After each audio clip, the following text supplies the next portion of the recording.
Kadai is definitely one of the winners of the 5.3 update, having received some significant help in the form of collision damage, and just generally the Chaos Dwarfs were overall winners of the last few patches, getting some nice kind of buffs to some of their various units and some cool fixes and whatnot. But yes, right now we've got this replay from Anti-Kaiju. He's up against Rider of Rohan's Beastmen, so let's take a look at the army comps as a vanguard of Centaurs moves in very bravely. Centaur of Tzeentch. We've got the Regiment of Renown, Sons of Goros as well. More Tzeentch Centaurs, some throwing axes. Yeah, 4 of them, plus Butchers of the Kalkan Guard. Malagor the Dark Omen, and some Ungor herds.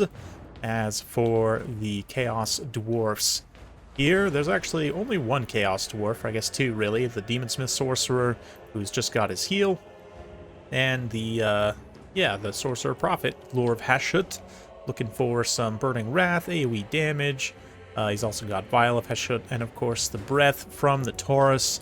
You got a bunch of Hobgoblin Archers and Hobgoblin Infantry, Laborers up front, so let's get things rolling, quite literally, as the train moves in to counterfire some of these Centaurs and countershoot them as well. That flamethrower just doing immense damage to the blobbed up Centaurs of Tzeentch. Hits a bunch of their models all at once, just kills all of them. Dai also moving into the front line, begin fighting. Doing some cool anti-infantry animations there. Both armies just kind of clashing all across the field. Beastmen getting some nice flank attacks here. The Tuskor chariots getting through to the second line as well. Nice anti-infantry damage on the Hobgoblin Archers there. A little Flock of Doom follow-up should collapse a lot of units on that side. Yeah, Beastmen just in general collapsing both flanks quite nicely, while the center, these single entities for the Chaos Dwarfs, absolutely pummeling through a lot of the Beastmen units. No surprises there. Butchers of Kalkan Guard thrown in to kind of stem the tide here a little bit. And we also see the Centaurs throwing axes, just dumping all of their ammunition in. They've already taken some losses. One unit getting routed off there, I think by the breath attack maybe, the Sorcerer Prophet. Looks like there's another Burning Wrath there. Going to do some nice AoE damage with the little vortexes, that overcast. You can see just the dead models at a distance even. Very impressive stuff. Doing some anti-skirmish cavalry work. Anti-Kaiju using his Kaijus in such a manner. Very effective. The fact that the Demon's Tongue has a ranged attack, a very powerful one at that, with that forward-facing flamethrower, just absolutely massacring. And wouldn't be a Rider of Rohan replay without a signature Lord throw, and somehow Malagor finds himself caught up in this melee engagement on the ground next to the Kadai, where he absolutely does not want to be. He's going to get stagger-locked here as the chariot just gets absolutely exploded. You see the missiles, another breath attack landing there, huge burst damage, and there's Malagor, just gets absolutely deleted with the Vial of Hashut active. Maximum Kindle Flame, flammable and everything. I guess no Kindle Flame, but still, all the flammability for maximum damage, and just gets absolutely deleted. But Beastmen are not out of this yet. They're definitely a crafty faction. Rider Rohan's a good player as well.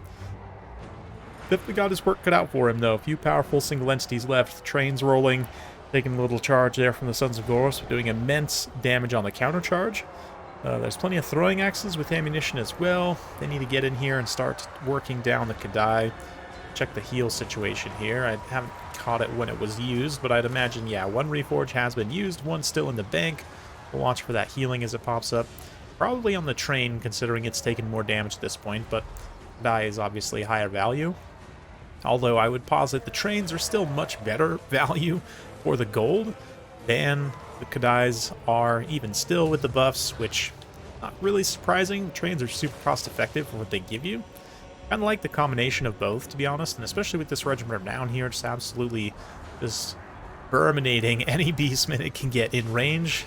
Cooking some nice beef and bacon here, if you will, but definitely taking some damage in the process. Now, all of a sudden, it gets to be a dangerous situation, right? We look around, and suddenly there's not a lot of Hobgoblins left. In fact, all the support units for the Chaos Dwarfs have been dealt with, and so they're left to kind of fight a lot of these armor-piercing troops. We've got plenty of throwing axes still running around, and basically anything they throw their axes at this point is good, right? So, yeah, chucking their axes here. We see both the Kadai and the train taking substantial damage. We'll see here in a moment another big advantage of the train specifically. And just kind of unbreakable war machines in general, and there I've given it away. Unbreakable.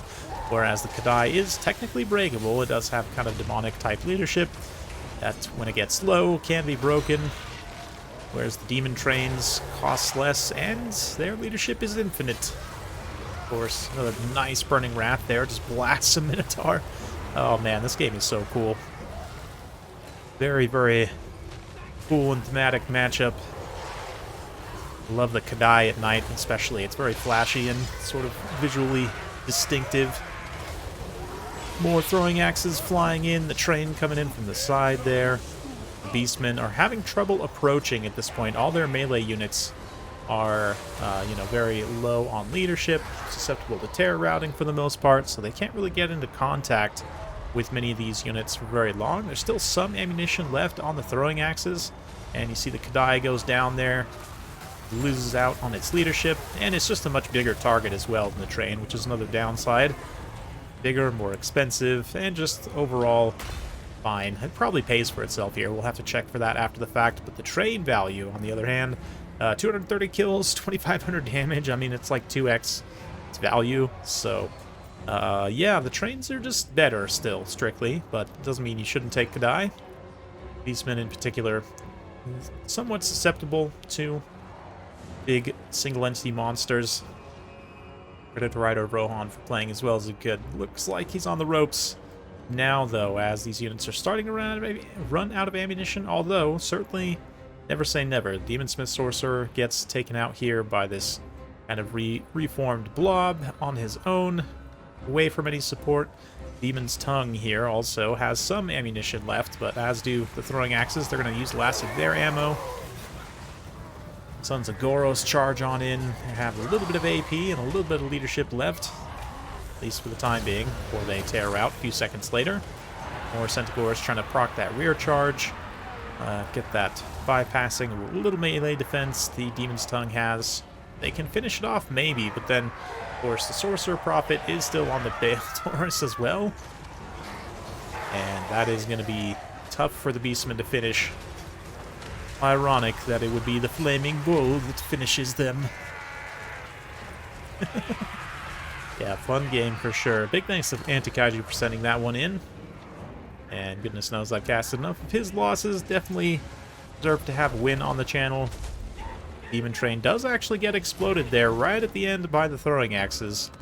But yeah, the Sorcerer Prophet still with like thousands of HP left, like 5,000 HP. Pop it fast forward as he goes on his cleanup run. There it is. Army losses hits for the Beastmen. Valiant effort by Rider of Rohan to try and salvage that one, but not quite enough. Kaiju Menace indeed comes through with the single entity explosion here. Yeah. Kadai, funny enough, actually maybe doesn't pay for itself. How much does it cost? 2,300? Something pretty close. I mean, basically does, more or less. Demon's Tongue, though, I mean, trains are just on another level.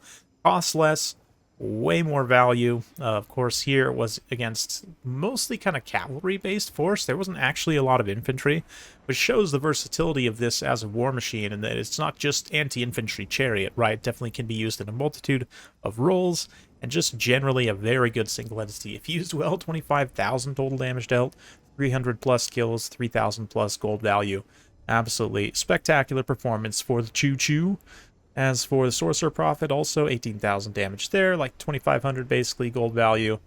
Pretty good stuff. The rest of the army is just glorified road bumps. What is it? That's yeah, speed bumps. That's the word I'm looking for. Road bumps. And I guess technically yes. Rider Rohan here again, same thing. The chaff just kind of dies, but then the Centaurs generally return pretty good value across the board. Nice chariot work as well from the cheap chariots. 200 kills there. Also 1,000 damage value, 18,000 damage dealt. Definitely cutting through that chaff very efficiently. And yeah, the Centaurs throwing axes weren't quite enough. Oftentimes you'll find they're not, especially against the higher health single entities. And that is the one thing that the Kadai definitely provided here that the Iron Demon didn't, right? Is that it's got a much bigger HP pool. And with percentage-based healing, that means when you heal it, it actually gets just more raw value, not only in terms of gold, but actual HP number, right? Anyway, yeah, we're just finishing up with the Chaos Dwarfs here. So the Kadai 2200, definitely quite a bit, but the ROR train, I guess the ROR train is 1700, so it wasn't maybe quite 2x its value, but still pretty close.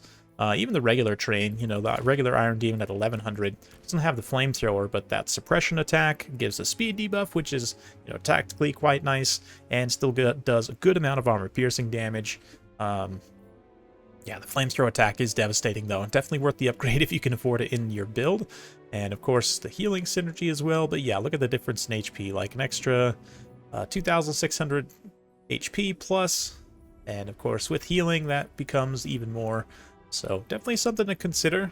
I would say, broadly, the trains are going to be good in pretty much all matchups. The Kadai won't be good in some matchups, but you'll have to think about that for yourself. That's all I have for you today.